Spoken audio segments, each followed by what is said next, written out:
ഇന്ന് കുറേ തുണികൾ അലക്കാനുണ്ടായിരുന്നു. അപ്പോൾ അതെല്ലാം കൂടെ എടുത്തിട്ട് ഉച്ചയ്ക്ക് ശേഷം 4 മണിയൊക്കെ കഴിഞ്ഞ സമയത്താണ് കേട്ടോ തോട്ടിലേക്ക് പോയത്.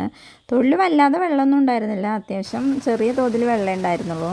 അപ്പോൾ തുണികളൊക്കെ തോട്ടിൽ പോകുമ്പോൾ നന്നായി വൃത്തിയായിട്ട് ഒഴുകണ വെള്ളത്തിൽ ഒലുമ്പാലോ എന്ന് കരുതിയിട്ടാണ് തോട്ടിലേക്ക് പോയത്.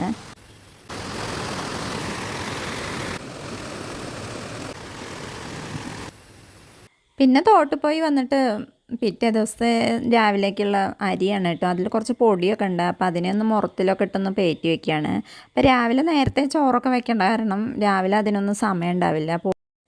പിന്നെ രാത്രിയിലേക്കൊരു രസവും കൂടെ വെക്കാമെന്ന് കരുതി. കറി ഉണ്ടായിരുന്നു രാവിലത്തെ, അപ്പോൾ ഒരു രസം കൂടെ ആവാമെന്ന് കരുതിയിട്ട്. രസമല്ല കേട്ടോ, മുളക് വറുത്ത പുളിയാണ് ഉണ്ടാക്കുന്നത്.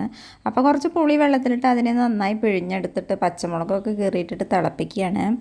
പുളി നന്നായി തിളച്ച് വെന്ത് കഴിയുമ്പോൾ അതിലേക്ക് ആവശ്യത്തിന് ഉപ്പും ചേർത്തിട്ട് ഉള്ളി മൂപ്പിച്ചിടുകയാണ്. അതിലേക്ക് കടുകും വറ്റൽമുളകൊക്കെ ചേർക്കുക, കറിവേപ്പിലയൊക്കെ ചേർത്ത് കൊടുക്കുക. ഇപ്പോൾ പുളി രസം റെഡി ആയിട്ടുണ്ട് കേട്ടോ.